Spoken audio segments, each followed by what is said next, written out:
مرکز کے general secretary جناب حامد اسلام خان صاحب سے میں گزارش کروں گا کہ وہ عالمی اردو مرکز کا تعارف پیش کریں۔ عالمی اردو مرکز کا قیام 1996 میں عمل میں آیا، جس کا بنیادی مقصد پاکستانیت اور قومی زبان و ادب کا فروغ ہے۔ اس کے بانی صدر پروفیسر ڈاکٹر منور ہاشمی پاکستان جا چکے ہیں۔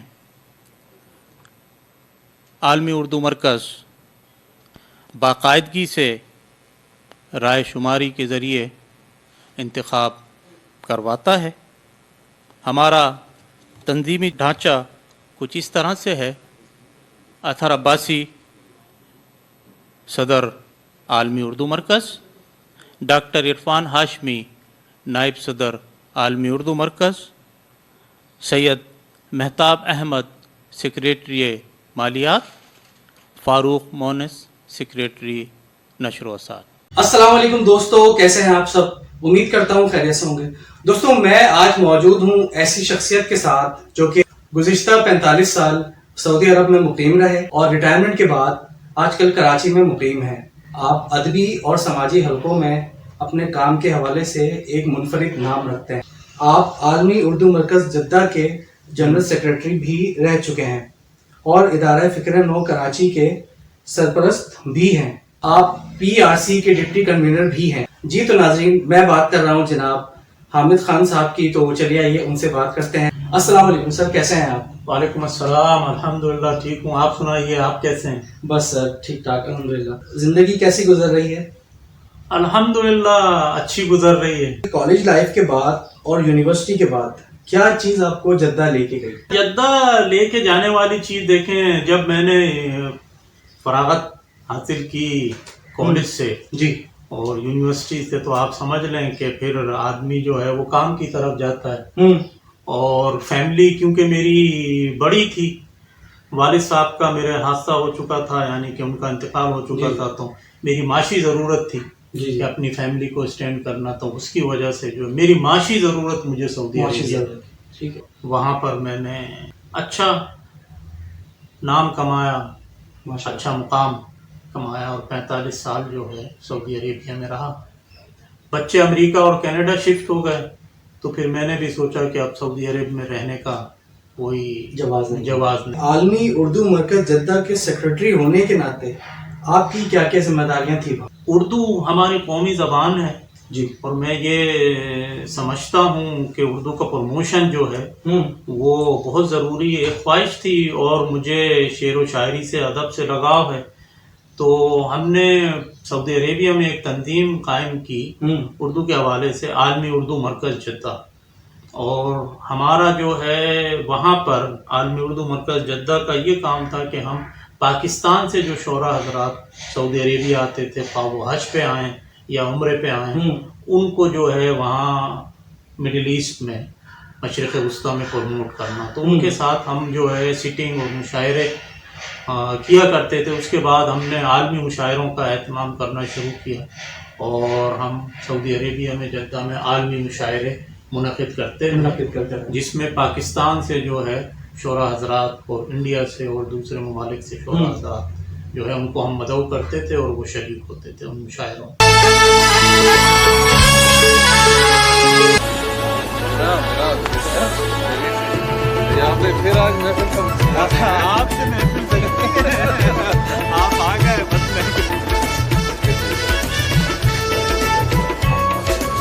شہادت حاصل کر رہے تھے جناب محمد نواز جنجوعہ صاحب۔ مجلس مشاورت جن لوگوں کے ہاتھ میں ہے، ہم یہ امید رکھتے ہیں کہ یہ ادارہ بھرپور ترقی کرے گا۔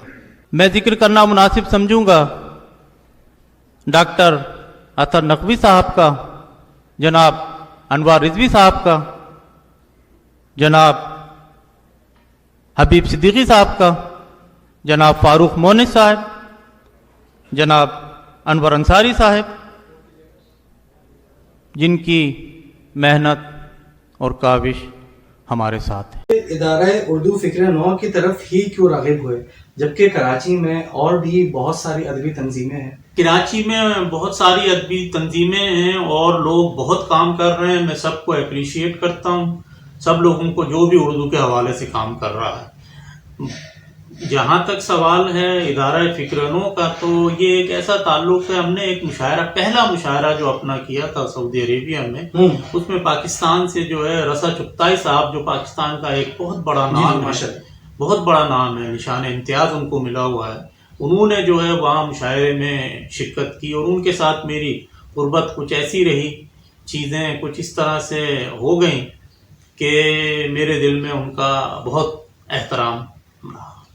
تو ایک دن ہم لوگ ساتھ بیٹھے ہوئے تھے، تو مجھ سے جو ہے انہوں نے، رسا بھائی نے یہ ریکویسٹ کی کہ یار ایک ادارہ ہے کراچی میں، اور آپ اگر کراچی شفٹ ہوں تو ان کا خیال رکھیے. کچھ تعلق اختر سعیدی صاحب سے بھی بن گیا تھا. یہ دو حوالے ایسے تھے کہ جب میں یہاں آیا کراچی تو مجھے ان کی طرف راغب کیا، اور مجھے یہ کہنے میں کوئی عار نہیں ہے کہ اختر سعیدی نے جو ہے مجھے کراچی میں بڑی عزت دی، اور اس وجہ سے جو ہے میں ان کے ساتھ.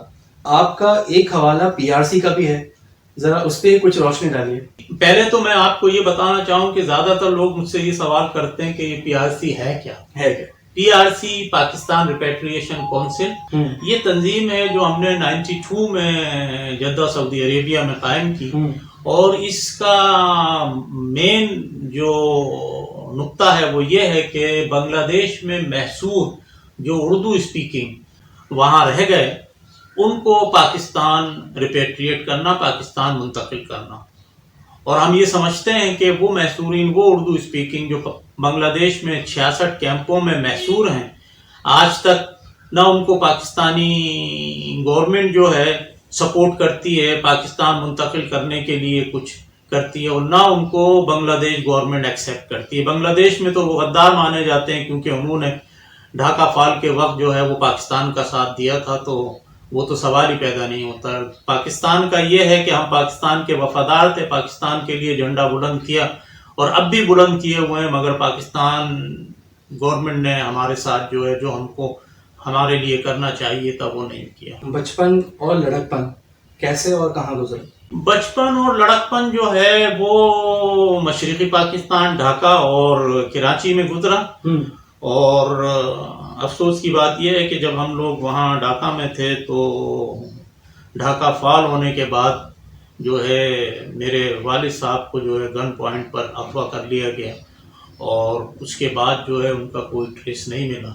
پھر ہم لوگ پاکستان وہاں پہ تقریباً 3 سال ہم مقیم رہے کیمپ میں اور کیمپ سے باہر، اور وہ 3 سال رہنے کے بعد ہم کراچی منتقل ہوئے. ریٹائرمنٹ سے پہلے کی اور ریٹائرمنٹ کے بعد کی زندگی میں آپ کیا فرق محسوس کرتے ہیں؟ ریٹائرمنٹ سے پہلے تو آدمی جاب پہ ہوتا ہے، اس کی جاب کی مصروفیات ہوتی ہیں، اور اتفاق ایسا ہے کہ میں جو ہے نارویجین شپنگ میں کمرشل مینیجر تھا جدہ سعودی عربیہ میں، اس کو ریپریزنٹ کرتا تھا، اور شپنگ ایکٹیویٹیز تھیں، اور کیونکہ کمرشل مینیجر تھا تو میں نے بڑی دنیا گھومی ہے اور بہت دنیا دیکھی ہے، جگہ میٹنگز اٹینڈ کرنے جانا اور دیکھنا، چیزیں کرنا، آفیشیل جو میرے بڑے روٹین رہے ہیں، اور اس سے میں نے بہت کچھ سیکھا. بڑی ایکٹیو لائف تھی اور بڑی اچھی زندگی گزاری ہے الحمدللہ. بڑا نام کمایا. میں سمجھتا ہوں کہ میرا نام پاکستان سے ہے اور پاکستان کا نام مجھ سے بھی ہے، کیونکہ ہم جہاں بھی جاتے ہیں پاکستان کے سفیر ہوتے ہیں. ریٹائرمنٹ کی لائف کا تو ریٹائرمنٹ کی لائف تو ایسی ہے کہ یار ریٹائر ہونے کے بعد آدمی بس کتابیں پڑھ سکتا ہے اور ٹی وی دیکھ سکتا ہے، اور اس کے علاوہ پاکستان میں تو کوئی ایسی ایکٹیویٹیز ہیں نہیں. کورونا نے ادبی محفلوں کو کتنا متاثر کیا؟ کورونا نے ادبی محفلوں کو تو اچھا خاصا متاثر کیا، اور جو ہے وہ ڈسٹینس جیسے کہا جاتا ہے کہ 3 فٹ اور 6 فٹ ڈسٹینس ہونا چاہیے. کورونا تو جو ہے نا، کورونا کی وجہ سے ہم لوگوں کا ڈسٹینس جو ہے وہ کئی میل پہ ہو گیا. مطلب اب کسی کے گھر پہ آنا جانا جو ہے وہ ذرا مشکل ہو گیا. لوگ احتیاط بھی کرتے ہیں، اور میں سمجھتا ہوں کہ کرنا بھی چاہیے احتیاط. مگر یہ ہے کہ شاعر اور ادیب یہ جو لوگ ہوتے ہیں یہ کریٹیو ہوتے ہیں. دیکھیں جب شعر آتا ہے نا، شعر جب ہی آتا ہے جب آدمی کو شعور آتا ہے. بے شک شعور بلند ہوتا ہے، خیالات آتے ہیں تو شعر آتا ہے. اور میں نے کہا نا کہ یہ لوگ اتنے کریٹو ہیں، انہوں نے جو ہے وہ اب زوم کے تھرو جو ہے وہ مشاعرے منعقد کرنا شروع کر دی ہیں. میں تو یہ سمجھ رہا ہوں کہ جتنے ہم ادب سے قریب پہلے نہیں تھے، اتنے ہم کو ادب نے اور زیادہ قریب کر دیا ہے. خاص طور سے اوورسیز میں جو رہنے والے شعراء ہیں اور جو ادیب ہیں، ان سے ہمارا کانٹیکٹ جو ہے وہ بہت زیادہ ہو گیا ہے. آج کل کے دور میں سوشل میڈیا اتنا کیوں ضروری ہے؟ سوشل میڈیا کے تھرو آپ کے پاس جو ہے دوسروں کی آواز آسانی سے امیڈیٹلی پہنچ جاتی ہے. ٹھیک ہے. اور اس میں جو ہے کوئی رد و بدل کرنا وہ مشکل ہوتا ہے. ہم نے یہ جو دیکھا ہے پرنٹ میڈیا ہمارے زمانے میں جو ہے جو کنٹرول کیا جاتا تھا، اس میں یہ ہے کہ خبریں بھی بہت زیادہ کنٹرول ہیں اور خبر اپنے حساب سے اپنی مرضی سے جس طرح لگانا چاہیے لگاتی. اب تو یہ سوشل میڈیا بھی کنٹرول ہوتا ہے، ایسی بات نہیں ہے، مگر یہ ہے کہ کنٹرول کرنے میں بھی جو ہے جو ایڈیٹرز ہوتے ہیں، جو لوگ ہیں، ان کو خیال رکھنا پڑتا ہے کہ اور بھی لوگ اس میں انوالو ہیں، یہ خبریں دوسروں کے پاس بھی ہیں تو ذرا وہ محتاط انداز میں کرتے ہیں. اور یہ شعراء حضرات جو ہے اس لیے بہت زیادہ سوشل میڈیا سے کنیکٹ ہو گئے ہیں کہ یہ جو ہے ان کے اشعار اور ان کی غزلیں اور ان کی نظمیں جو بھی چیز وہ تخلیق کر رہے ہیں وہ امیڈیٹلی جلد سے جلد جو ہے زیادہ لوگوں میں پہنچ جائے اور ان کو اس کا جو ہے یہ اندازہ ہو کہ انہوں نے جو کہا ہے، جو لکھا ہے، اس کو جو ہے سراہا جا رہا ہے.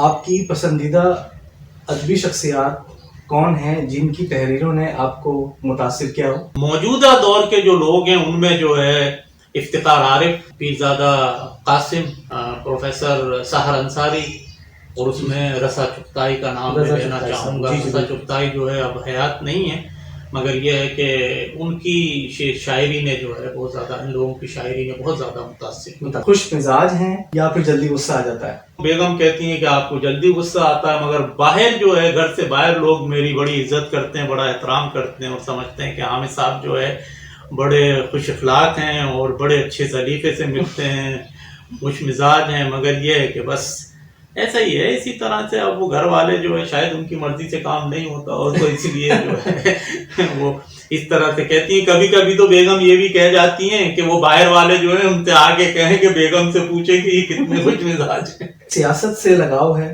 اور ٹی وی پہ کون سا پروگرام شوق سے دیکھتے ہیں؟ سیاست سے جو ہے مجھے لگاؤ ہے، پڑھتا ہوں. ٹی وی کے پروگرام جو ہے آپ یہ سمجھ لیں کہ آج کل جب ایک سیاسی آدمی ہے تو اس کو جو ہے ٹاک شوز کے علاوہ اور کوئی چیز اچھی نہیں. ٹی وی کے سنتے ہیں یا بیوی کے سنتے ہیں؟ ٹی وی کا ریموٹ آپ کے ہاتھ میں ہوتا ہے، آپ اس کو کنٹرول کر سکتے ہیں، آواز اونچی نیچی کر سکتے ہیں. بیوی کا کنٹرول جو ہے وہ آپ کے ہاتھ میں نہیں. اردو کے نفاذ کے حوالے سے آپ اپنی خدمات پہ کچھ روشنی ڈالی. 1975 میں جو ہے وہ سعودی عربیہ منتقل ہوا تھا جاب کے حوالے سے، تو وہاں پہ ہم نے جو ہے اردو کے لیے پروموٹ کیا. اور ہم یہ سمجھتے ہیں کہ اردو ہماری قومی زبان، ہمارا سرمایہ ہے اور یہ ہماری ثقافت کا ایک جز ہے اور یہ ثقافت کا لازمی جز ہے. ہم نے اس کے اوپر کام کرنا ہے اور کرتے رہنا چاہیے. اور اسی کے حوالے سے ہم نے ایک تنظیم وہاں پہ عالمی اردو مرکز کے نام سے بنائی تھی. ہمارا جو ہے موٹو یہ تھا کہ اردو کو پروموٹ کیا جائے پاکستان سے باہر، کہ پاکستان سے باہر رہنے والے جو لوگ ہیں وہ اردو کی اہمیت کو جو ہے وہ کھوتے چلے جا رہے ہیں. ان کو یہ سمجھانا کہ بھئی اردو بھی ہماری ضرورت ہے اور جب ہماری قومی زبان ہے. اور دیکھیں جو آدمی اپنی زبان سے دور ہو جاتا ہے، میں سمجھتا ہوں کہ وہ اپنی ثقافت اور اپنے ملک سے دور ہو جاتا ہے. اردو کی اب پہلے جیسی اہمیت نہیں رہی اور لوگ نہ اسے اتنی زیادہ اہمیت دیتے ہیں، جبکہ اردو ہماری قومی زبان ہے. جی یہ بڑا افسوس کا مقام ہے کہ لوگ اردو کو اہمیت نہیں دے رہے ہیں. اس میں جو ہے سب سے بڑا کردار جو ہے وہ ہمارے حکومت کا ہے، سربراہان کا ہے. جو لوگ اقتدار میں رہے انہوں نے اس چیز کو نہیں سمجھا اور نہیں سوچا.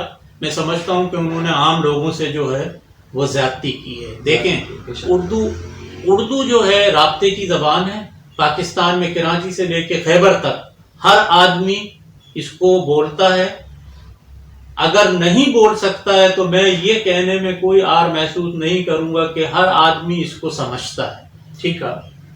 اور ہم ایک دوسرے سے رابطے میں ہیں، ایک دوسرے سے منسلک ہیں، ایک دوسرے کے دماغ کو سمجھتے ہیں.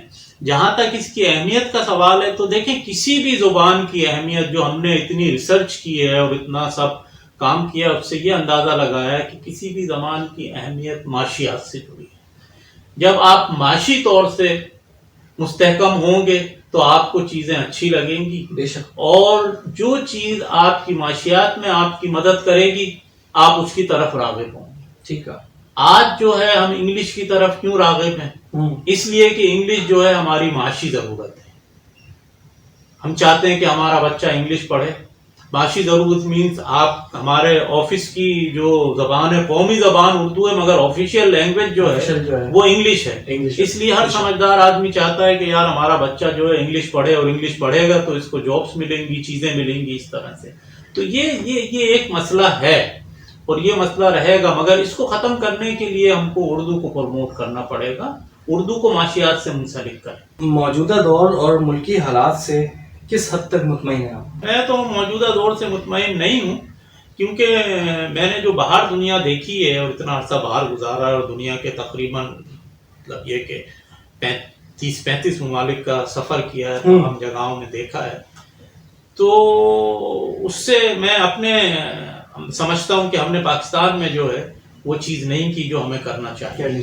جو کنٹری ایٹم بم بنا سکے، جس کے سائنسدان میزائل بنا سکیں، جس کے سائنسدان جو ہے فائٹر ایروپلین بنا سکیں، ہمارے لیے وہ دوسری چیزیں تو واجبی ہیں. میں تو مجھے شرم کی بات ہے کہ یار ہمارے پاس ایٹمی پاور ہے اور ہم بجلی سے محروم ہیں. غلط پلاننگ کی وجہ سے ایٹمی پاور بجلی سے محروم ہے یار. آپ اندازہ کیجئے ہم اس سے کتنی ایڈوانسمنٹ کر سکتے ہیں.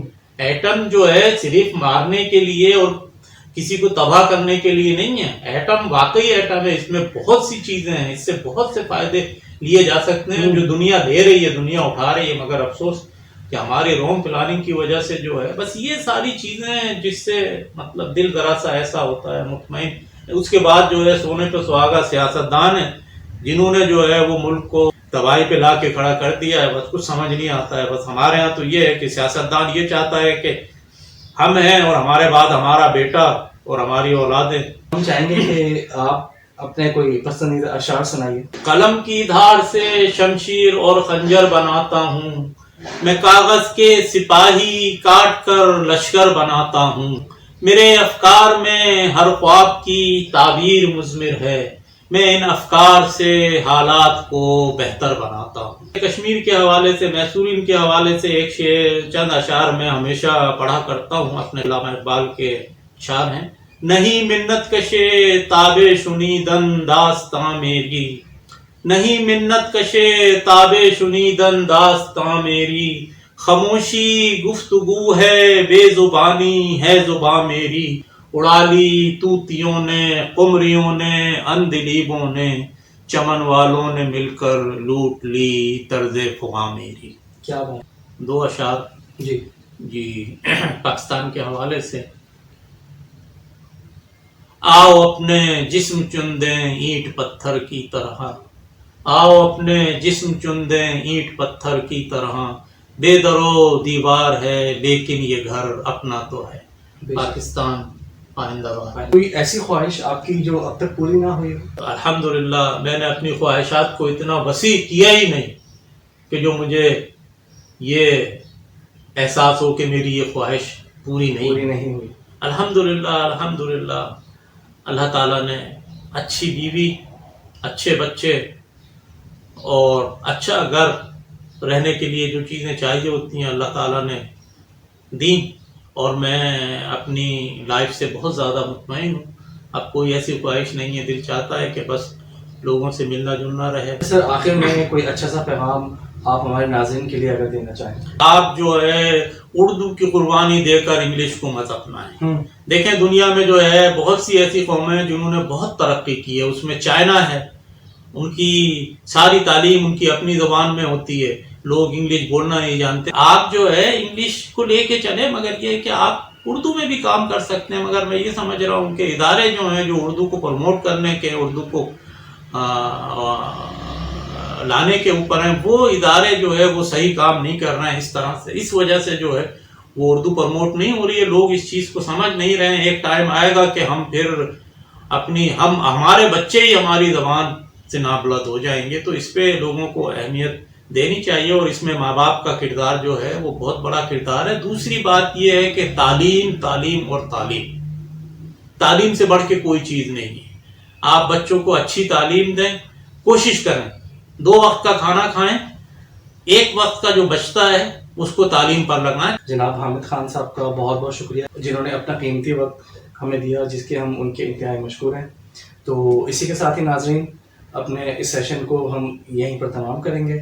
تو اگر آپ کو یہ ویڈیو اور یہ سیشن پسند آیا ہے تو اس کو ضرور لائک کیجئے، شیئر کیجئے، اور ہمارے چینل کو ضرور سبسکرائب کیجئے. فیس بک پہ آپ کو ان کی پروفائل مل جائے گی، جس میں جو ہے مطلب آپ کو ان کی کچھ تحریریں اور جو ہے مطلب ادبی خدمات آپ کو ان کی نظر آئیں گی. تو ٹھیک ہے ناظرین، شکریہ، اللہ حافظ. اللہ حافظ.